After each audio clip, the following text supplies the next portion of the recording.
पर बयानबाजी तेज हो गई। जेडीयू और बीजेपी के नेताओं ने इसे बड़बोलापन करार दिया है और कहा कि 2025 में आरजेडी की स्थिति बिल्कुल 2010 जैसी हो जाएगी।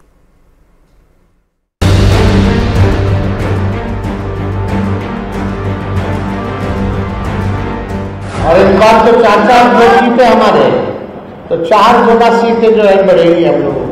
बिहार विधानसभा का चुनाव भले ही अगले साल हो, बड़े बड़े दावों का दौर अभी से तेज हो चुका है। आरजेडी अल्पसंख्यक मोर्चा सम्मेलन में तेजस्वी यादव ने बहुत बड़ा दावा कर डाला। तेजस्वी ने कहा, अगर नीतीश चाचा सामने रहेंगे तो आरजेडी को 4 गुना सीट मिलेगी।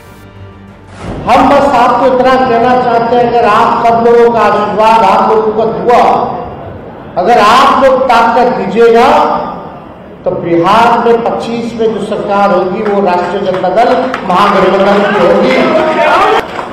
और इस बार तो 4-4 वोट जीते हमारे, तो 4 गुना सीटें जो है बढ़ेगी हम लोगों विधानसभा। तेजस्वी यादव के बयान पर बिहार का सियासी माहौल गर्मा गया है। एनडीए नेताओं ने तेजस्वी यादव पर तुरंत पलटवार किया। तेजस्वी यादव जी, आप नीतीश कुमार जी के विषय में इतनी हल्की बातें कर राजनीतिक और ऐतिहासिक भूल कर रहे हैं। क्या आपको नहीं मालूम कि आपके पिता ने बिहार को किस स्थिति में लाके छोड़ा था, जिसको जंगल राज की संज्ञा कोर्ट ने दी थी। बीजेपी ने आरजेडी के दावे को बड़बोलापन करार दिया तो जेडीयू नेताओं ने कहा, तेजस्वी बोलकर खुश हो लें, लेकिन 2025 में 2010 वाला ही रिजल्ट दोहराया जाएगा।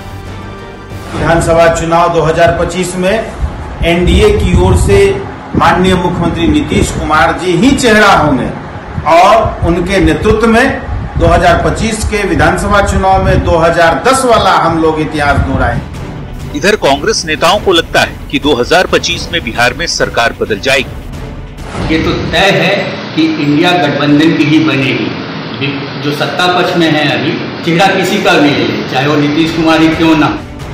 जीतन राम मांझी के छोटे से कार्यकाल को छोड़ दें तो 2005 से नीतीश कुमार बिहार की सत्ता पर काबिज है। अब तक का इतिहास बताता है कि नीतीश जिसके भी साथ रहे उसी गठबंधन की सरकार बनी। फिलहाल नीतीश कुमार एनडीए में हैं और ये भी तय है कि नीतीश कुमार ही 2025 में एनडीए की ओर से मुख्यमंत्री पद का चेहरा होंगे। अब देखना होगा तेजस्वी का दावा सच साबित होता है या फेल।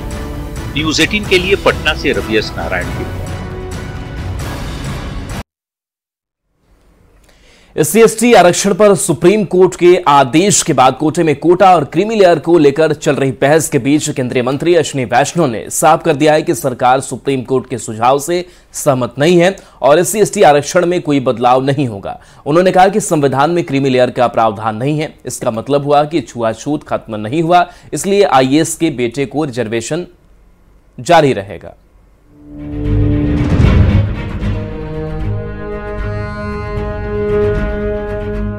एनडीए सरकार बाबा साहेब अंबेडकर जी के बनाए संविधान के प्रावधानों के प्रति प्रतिबद्ध है, संकल्पबद्ध है।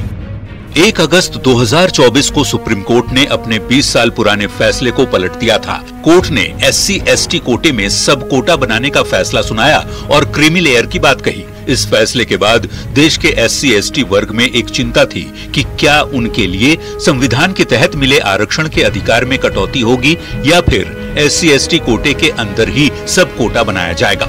इस मुद्दे पर राजनीतिक माहौल भी गर्माने लगा था।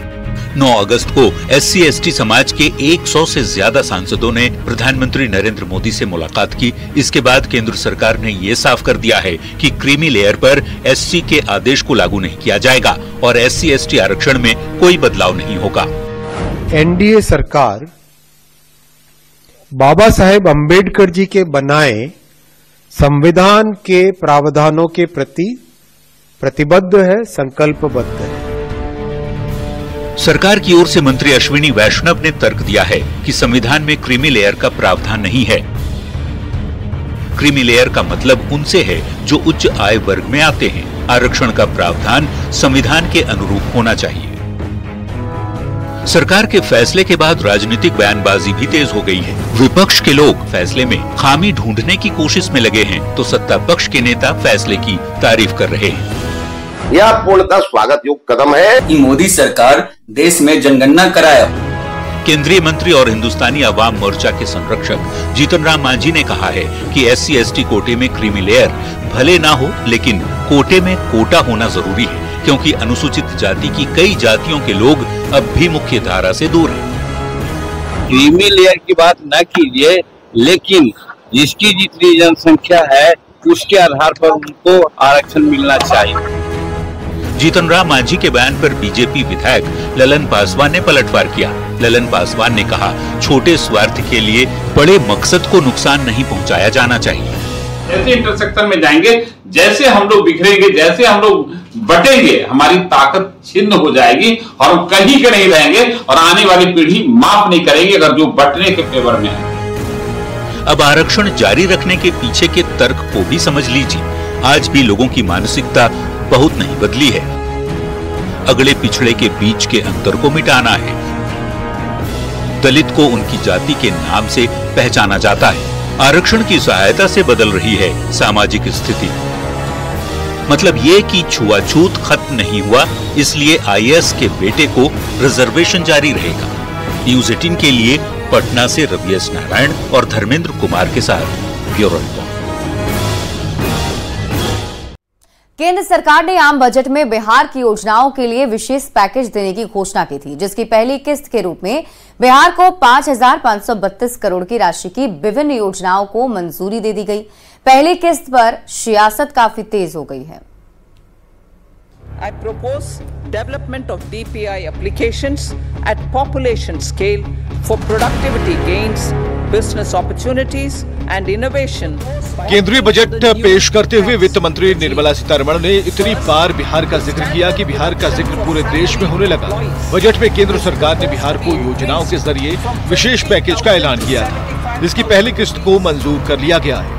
केंद्र सरकार ने बिहार को 5,532 करोड़ की राशि विभिन्न योजनाओं के लिए मंजूर की है। बिहार को विशेष पैकेज की पहली लिस्ट जारी होने के बाद सियासत तेज हो गई। विशेष राज्य का दर्जा मांगने वाले विपक्ष की आंख खुल जानी चाहिए। अभी और राशि का आवंटन होना बाकी है। यूपीए सरकार में शामिल रहे राजद और कांग्रेस के नेता बताएं कि उनकी हुकूमत में बिहार को इतनी बड़ी राशि कभी मिली थी क्या? एनडीए में शामिल दलों ने केंद्र सरकार के कदम की सराहना की। निश्चित रूप से ये पैसे बिहार को विकसित बिहार बनाने में और गति प्रदान करेंगे। वहीं आरजेडी ने पुरानी योजनाओं की राशि को रीपैकेजिंग कर फिर से जारी करने का आरोप लगाया। केंद्र सरकार के द्वारा इस बार के बजट में बिहार की जनता के आंखों में धूल झोंका गया। वहीं विशेष दर्जा और विशेष पैकेज को लेकर चल रही सियासत के बीच कांग्रेस ने बिहार को विशेष राज्य के दर्जे पर मांग वाली सियासत चल दी है। कांग्रेस ने इस मुद्दे पर 12 अगस्त से आंदोलन की घोषणा की है। प्रदेश भर में इस विशेष दर्जे को लेकर चरणबद्ध आंदोलन बिहार कांग्रेस करने जा रही है। राजनीति अपनी जगह, लेकिन सच ये है कि केंद्र सरकार ने आम बजट में बिहार के सड़क प्रोजेक्ट के लिए 26,000 करोड़ के पैकेज की घोषणा की। पावर प्लांट के लिए 21,000 करोड़ की घोषणा की। अब उस विशेष पैकेज में से बिहार के लिए स्वीकृति 5,532 करोड़ रुपए की योजनाओं में से 3,651 करोड़ की राशि जारी कर दी गई। ये 3,651 करोड़ की रकम सड़क